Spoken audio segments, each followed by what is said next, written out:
Hello বন্ধুরা, কেমন আছো সবাই? আশা করছি সকলে ভালো আছো। প্রিয় বন্ধুরা, আজকে তোমাদের জন্য নিয়ে এলাম আরও একটি নতুন গল্প। আশা করছি তোমাদের দাঁড়িয়ে যাবে, তাই ভিডিওটা শুরু থেকে শেষ পর্যন্ত দেখো। ছোট কাকি বৌদিকে খুঁজতে গুদাম ঘরে চলে এসেছে। আমি বৌদির সাথে আছি। কাঠের ফাঁক দিয়ে দেখতে পেলাম ছোট কাকি এদিক ওদিক বৌদিকে খুঁজল। তারপর বৌদিকে না দেখে বেরিয়ে গেল। ছোট কাকির পায়ের আওয়াজ মিলিয়ে গেল। বৌদি বলল, দেখেছ ঠাকুরপো, আর একটু হলে ধরা পড়ে গেছিলাম। ধরা পড়লে কি কেলেঙ্কারি হতো বুঝতে পারছ? সত্যি বলতে আমিও ভীষণ ভয় পেয়ে গেছিলাম। কিন্তু বৌদিকে অভয় দিয়ে বললাম, কি যে বল না বৌদি, যে জায়গায় আমরা দুজন আছি কাকিমা কেন, কাকিমার বাপ আসলেও আমাদের কখনো খুঁজে পেত না। এখন তুমি তাড়াতাড়ি বাড়ি ফিরে যাও, আমি কিছুক্ষণ পরে আসছি। বৌদি কাপড় আর চুল ঠিক করে গুদাম ঘর থেকে বেরিয়ে গেল।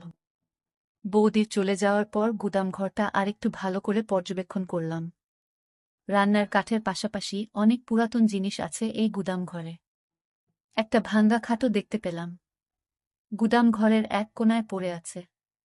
খাটটা মাটিতে নামিয়ে কন্ডিশন দেখার চেষ্টা করলাম। খাটের কন্ডিশন ভালো না, তবে কাজ চালানোর মতো ঠিকঠাক আছে।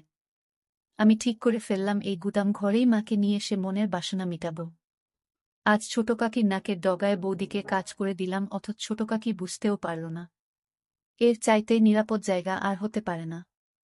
এখন যেভাবেই হোক মামনিকে এখানে নিয়ে আসতে হবে।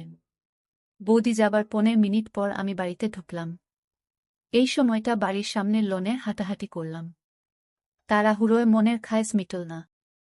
সকালে স্নানের সময় মাকে দেখার পর থেকে একটা ঘোরের মধ্যে ছিলাম। মা ছেলের স্বাভাবিক সম্পর্ক বারবার ভুলে যাচ্ছিলাম।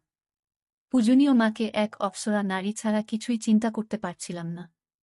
নিজেকে থামাবার শত চেষ্টা যেন বিফল হয়ে যাচ্ছিল বারবার। আজ সকালে বড় কাকার কিছু অতিথি আসার কথা ছিল। সকাল পেরিয়ে দুপুর হলেও তাদের কোনো খবর নেই। দুপুরের শেষ দিকে মা আর নোলক দিদিকে পুকুর ঘাটে গোসল করতে দেখলাম। মা যখন পুকুর ঘাট থেকে উঠে এলো তখন আমি চিলেকোঠায় বসা। তাদের সম্পূর্ণ স্নান দেখে মনের মধ্যে তীব্র বাসনা জাগতে থাকে। রাতে সবার সাথে খেতে বসলাম। আমাদের খাওয়া মাঝ